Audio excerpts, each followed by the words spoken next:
Pour ce départ. Écoutez la musique, écoutez le bruit. Regardez cette attaque au freinage. Il me semble que la pole position a perdu son poleman justement. S'agirait-il de la voiture numéro 9? Oui, je pense qu'Emmanuel Brigand a réussi un très bon start. Alain Grand a fait un très bon départ également. Alain Grand qui partait depuis la 4e position sur la voiture numéro 11. On arrive sur les Copen. Là-bas, attention, ces virages qui doivent se passer avec beaucoup de finesse évidemment à bord de ces voitures. Hein. Il ne faut pas arriver avec des godasses de plomb, sinon ça ne fonctionne pas. Il faut être au contraire très appliqué à ces trajectoires, même si ces autos dérivent beaucoup. En tout cas, il faut les faire dériver de temps en temps, j'imagine, pour être efficace. Et l'efficacité, la voilà qui se démonte une première fois sur la ligne droite de ce circuit. On arrive à Donf complet. Une boîte 4, hein, très sommaire et en même temps très efficace. La boîte 4 vitesses avec le couple énorme de ce gros V8 Chevrolet. Eh bien, pas besoin d'avoir une pleine boîte de vitesse, comme on dit. Hein. 4 vitesses, ça suffit largement. Et la vitesse, elle est pleine, elle est entière. Et ça s'attaque derrière. Attention, un petit contact là-bas au freinage de l'aviation. Ça repart. Apparemment, vous êtes, mesdames et messieurs, à un endroit privilégié naturellement pour ce genre de manœuvre. La manœuvre, en tout cas, elle est en train de tourner à nouveau peut-être à l'avantage de Brigand, Fournillier. On va voir un Grand, il est bien aussi. Hein. Il a fait un start tout à fait excellent. Il a réussi à s'emparer d'une position, ce qui à ce niveau, dès le premier tour et même dès le premier virage, constitue un avantage évidemment tout à fait notable pour la suite. On améliore les secteurs. On améliore les secteurs pour la voiture numéro 22. On améliore les secteurs également pour cette auto numéro 9. Alors où a fini Romain Fournillier, hier il finit pas mal du tout, hein, puisqu'il termine la course en 6e position. Autant dire qu'on a mis le doigt sur un sacré client. Et les couleurs McDonald's de la numéro 11 qui passe maintenant devant nous, celle d'Alain Grand. Des voitures qui attaquent à l'entrée. Là, c'est peut-être justement le contact. Et oui, j'ai bien peur qu'il y ait une cabriole là au sein de ce peloton. Je pense que la 42 a été une des victimes de cette touchette. Une attaque et un croisement malheureusement sur la trajectoire. J'ai bien peur qu'Arnaud Pérol ne soit parti à la faute. Voyons cela évidemment d'un petit peu plus près maintenant. Une autre voiture est sortie. Aïe, je pense qu'il s'agit d'un des favoris. Alors l'avantage, c'est que ces autos sont extrêmement solides. Hein. À côté sécurité, on a fait tout ce qu'il fallait pour ne pas avoir d'ennui. Ouh là là, ça touche. Hein. On sent qu'il y a évidemment côté Open un petit peu moins d'aisance que ce qu'on a pu apercevoir hier avec l'élite.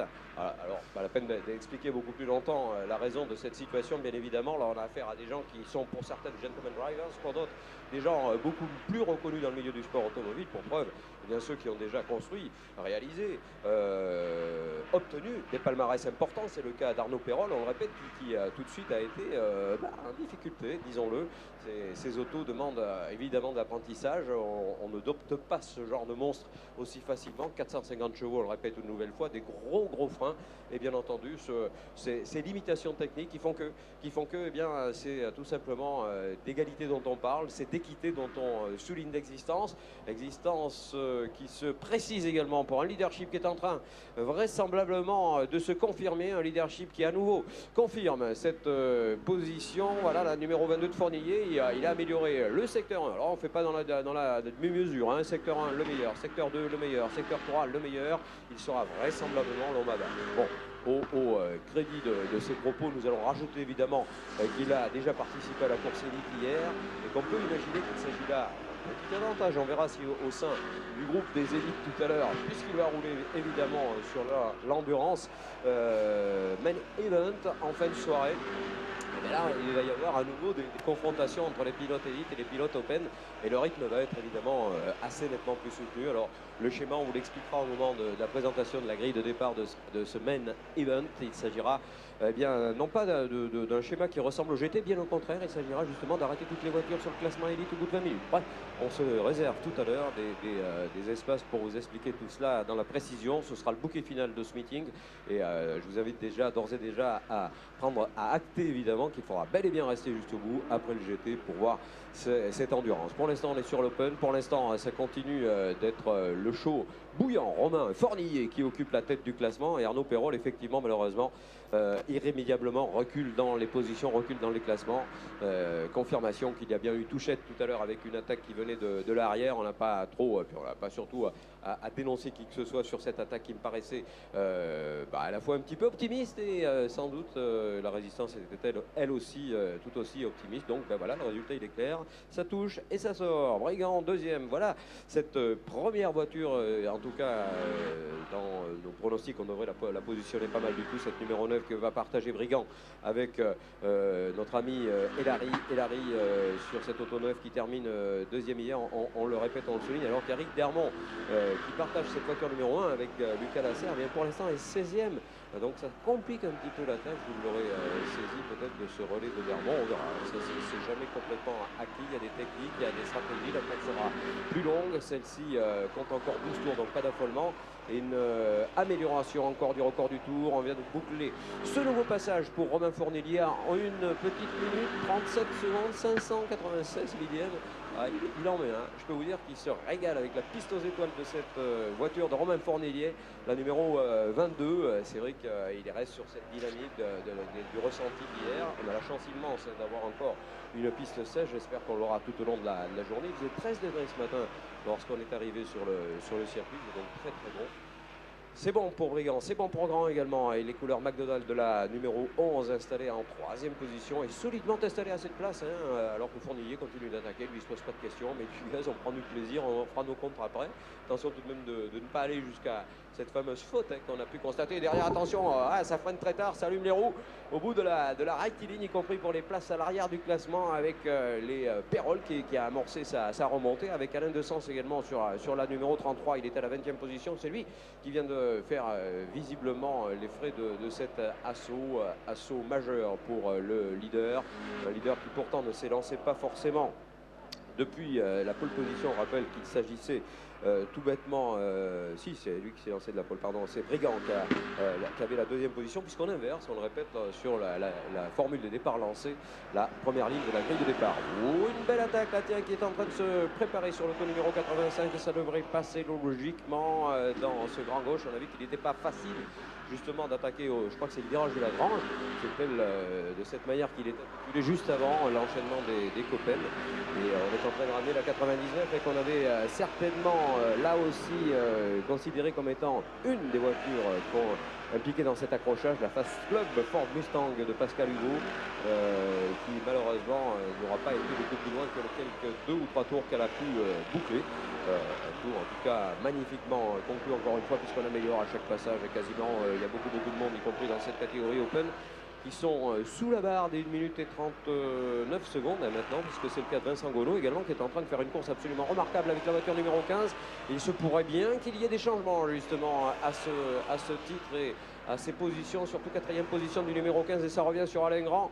Ça revient très très fort sur Alain Grand pour la voiture numéro 15, on le répète. Donc il partait, c'est vrai, en bonne posture, en bonne position. Il était 15e, engagé par Active Events, Vincent Gonneau et la Chevrolet Camaro, qui fait son show, qui fait son beau, et ça fonctionne plutôt bien. Jack Godin aperçoit ça derrière avec une certaine philosophie de l'opportunisme. Pourquoi pas, il peut se passer des trucs devant, c'est ce que doit se dire également, j'imagine, en tout cas Frédéric Lajoux, qui découvrait la voiture. Frédéric Lajoux qu'on a vu dans de multiples disciplines, Georges Clavier le connaît très très bien. Frédéric Lajoux était 12e sur la grille de départ, et le voilà 6e, Fred Lajoux, qui effectue une remontée à bord de cette voiture numéro 21, absolument remarquable. Là, grosse équerre, gros travers, grosse frayeur pour cette voiture numéro 85. Aïe aïe aïe, Jack Godin en recul d'une position, et seulement d'une position, j'ai envie de dire, parce que là il est passé très très près de la correctionnelle. Il s'est fallu de peu de choses que la faute ne soit confirmée par cette équerre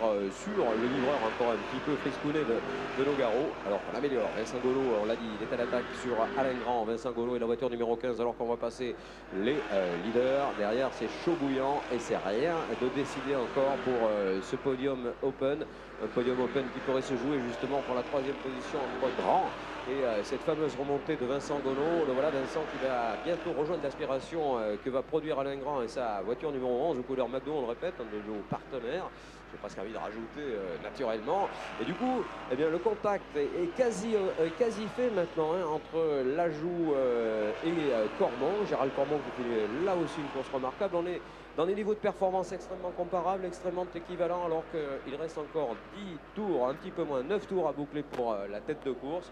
Et regardez bien, parce que cette tête de course creuse l'écart, mais les performances vont un petit peu décrescendo, alors qu'à l'arrière, on avait peut-être choisi des pressions de pneumatiques qui sont plus favorables à cette phase de la mi-course maintenant. Passage de Fournier, hein, ciao mon ami, normalement ça devrait le faire. Passage également de Brigand, Brigand qui va installer cette auto numéro 9 du team, du Racing Team Elari, qui confirme hein, quelque part. Alors que ça y est, la soudure, l'aspiration, Alain Grand aperçoit cette voiture numéro 15 dans son rétroviseur et doit commencer à s'inquiéter quelque peu du gain éventuel de cette troisième position qu'il avait senti tout acquise à un moment de l'épreuve. Et là, tout est remis en question. Frédéric Lajoux est pas bien loin non plus. Il peut se passer plein de trucs. Il y a encore une longue mi-course à parcourir.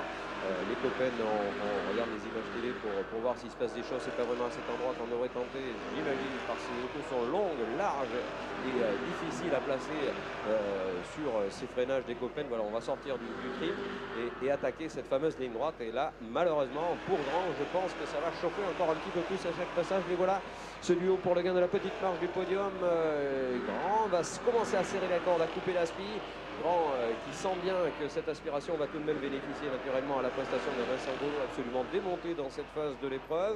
On va même essayer de vérifier, y arriver j'imagine avec l'aide du chronométrage officiel, de voir ces temps autour réalisés par l'un et puis par l'autre. Et on voit ouais, qu'il y a assez peu d'écart, hein, que c'est pratiquement de constance, d'équivalence dont on pourra parler, mais c'est assez naturel si on examine cette remontée, mais extrêmement lucide. Hein. Vincent Gonneau n'en fait pas trop. Vincent Gonneau sait très bien que de toute manière, Alain Grand a le niveau pour lui résister, puis surtout va défendre sa place, sa troisième place bien évidemment. Il n'est pas question pour lui de craquer maintenant, pas plus que le craque d'ailleurs un Romain Fournier archi méga déterminé, un Emmanuel Brigand dont l'écart est maintenant immense avec le troisième homme qu'on attend. Le voilà, est-ce toujours Alain Grand? Est-ce toujours Alain Grand qui occupe la troisième position?